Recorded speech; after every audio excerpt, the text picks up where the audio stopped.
Hi guys, welcome back to the Social Tune, and today we're going to dig into the new album by P.O.S. Chill, dummy. Stuck in my space station. Every second, every sign I've ever seen is just so far gone. Yeah, I've been doing my own thing so long. I've been in my own way so long. Yeah. You know, I get the feeling that every year from now on, I'm going to be able to look forward to a new album from one of the Doomtree rappers. Now, I've discussed this supergroup twice before, once when I was putting their album All Hands on my list of the best albums of 2015, and when I placed core member Sims's album More Than Ever on my best albums of 2016. And incidentally, both of those albums were in the top 5 respectively. So as you can probably guess, I was really looking forward to the new album by their group member, P.O.S. Now, of the rappers of the Doomtree camp, you could argue that he's the one with the biggest following, outside of maybe Dessa. The reason for this is his very unique blend of punk and hip-hop, which is certainly an acquired taste, but one that I'm personally a fan of. Now, his last album, We Don't Even Live Here, was met with mixed reviews, as many people thought of it as more of a sleeper. Personally, I liked the album, but I didn't love it, so going into this, I wasn't sure what to expect. Maybe more of the same? Well, okay, look, this album has many layers, and I'll freely admit that it took me a long time to decode. Usually I'll give an album 8 or so listens before reviewing it, just to let it settle a bit, but this one took me well over a dozen. Still, after all that, I'm pretty sure that I have a handle on what this album is, and I'm pleased to say that it is great, better than a lot of people will give it credit for. So let's kick things off with the production. My place, my safe and sound. My whole life I've been out here begging. Love me, love me, love me, love me, love me. I need more. Now, while there's definitely some of the instrumentals that you would expect from P.O.S. on this album, there's a lot more experimentation than I expected, thanks to him roping in Laserbeak to help out with the production. Sure, on songs like Born a Snake and Lanes, you get the punk beats, industrial dronings, and drums that you've got on his previous albums, and I definitely like that. However, most of my favorite tracks on this album are the more experimental ones, many of them sounding like they could have come off of Sims's album More Than Ever last year. Again, this is courtesy of Laserbeak, who also worked on that album, so it makes sense. These beats are much more electronic, spacious, and atmospheric.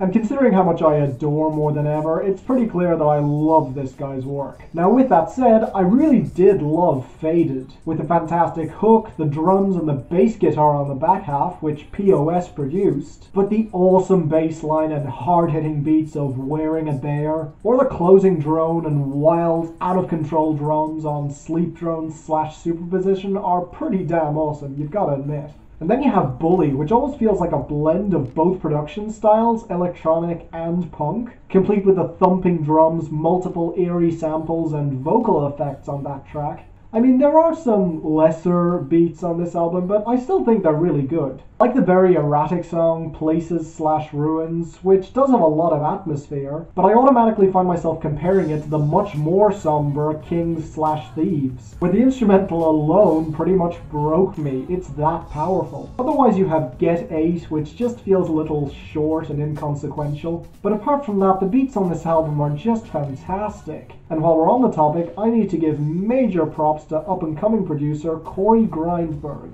who produced 4 tracks on this album, including 3 of my favorites. Well done, sir. I've already mentioned Kings / Thieves, but damn, then you have the mournful piano-backed track Infinite Scroll, or the swelling beat on Gravedigger, which builds to one of the best hooks on the album. Hooks have always been a real strength when it comes to the Doomtree rappers, and here P.O.S. definitely delivers. Now, you may wonder why not every single beat on this album is punk-oriented, and honestly, I think it's completely intentional, which I'll get to once I discuss the lyrics. But first, what about the individuals behind the mic?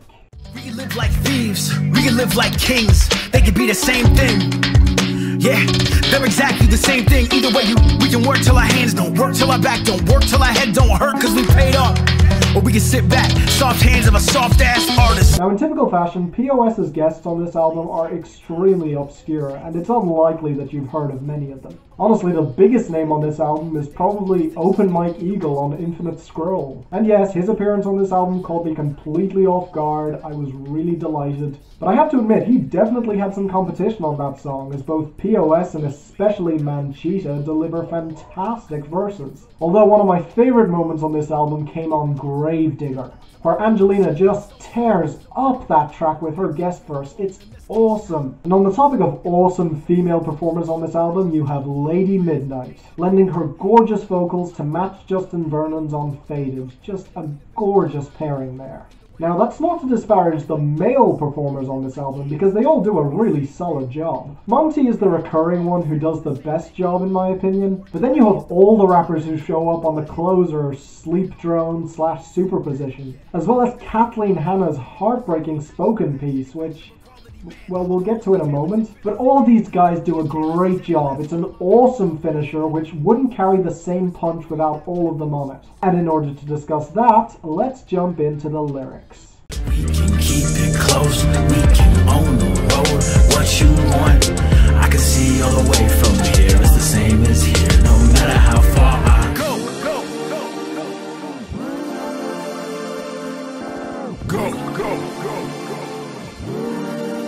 Now, the opener, Born a Snake, gives you the impression that this is more of the same punk-tinged hip-hop that we've come to expect from P.O.S. But think about that title for a second. I mean, he was born a snake? That can have a lot of deeper meanings. In my opinion, we need to focus on two in particular. First of all, the snake was the creature in the Garden of Eden who tempted Eve and was forever punished by God. In other words, this could be a metaphor for P.O.S.'s identity as a black man, constantly being judged based on his skin color. And there are multiple songs that focus on race here, like on Wearing a Bear, where he points out that we say things are better than they used to be in terms of racism, because nowadays when a black man dies, they get a hashtag next to their name.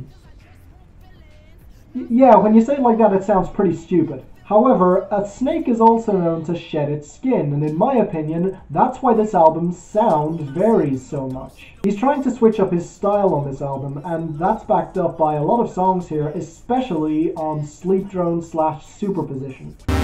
Trying to exist in superposition. Clock ticking, keep living, man, listen, come on. Show up to shine, show me a sign. Oh, yeah.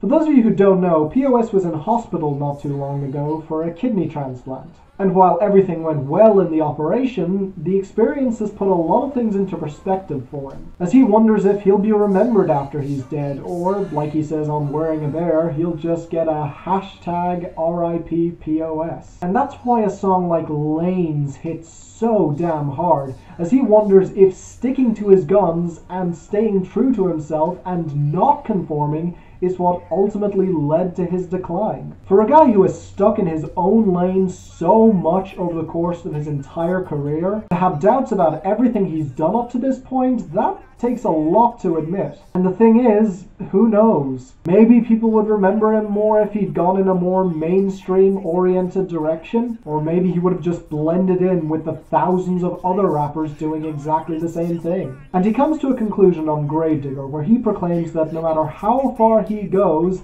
fame will never make him feel like more of a person. Otherwise, you have the tracks that focus on social issues, like on Kings / Thieves, which focuses on how no matter who you are, no matter how famous or relevant or rich you are, you die. Or Infinite Scroll, which is basically a jab at our technology-obsessed society. Basically a much more somber perspective of the same thing Open Mike Eagle dived into on his own song, Check to Check. And considering how 2 songs later on Gravedigger, P.O.S. is playing on his own phone, you could very easily see that song as the breaking of his hubris, as he realizes that he's no better than anyone else who's chasing fame to begin with. And the final track really is astonishing in how deep it goes into his insecurities, referencing quantum physics in order to talk about his place in history, as well as the social issues that he sees in today's society. And of course you have all the guests on that song who all add their 2 cents, with all of the rappers dealing with their frustration at how much we've regressed over the past few years. But easily the biggest gut punch is from Kathleen Hanna's spoken piece. See, she was diagnosed with Lyme disease, meaning that she has no energy and has to take multiple kinds of medication. And so on this track, she struggles with the fact that she's supposed to be happy to be alive,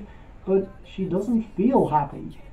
Yikes. So yeah, this album will definitely take you a few listens to really get, but it packs a real punch. It's not perfect, but it definitely meets the high standard that I have for the Doomtree camp. So it's getting a strong 8 out of 10 from me. Definitely give it a listen. I get the feeling that this is one of those records that will just keep growing on me over the course of this year. Great job, P.O.S. And thank you guys for watching. If there are any other albums coming out in the next month or so, please post them in the comments or tweet them at me so I can listen to them and possibly review them. You'll find a link to my Twitter in the description. Feel free to follow me if you'd like. Please subscribe so you don't miss a thing. And until the next time, I'm Finn, and this is the Social Tunes signing off.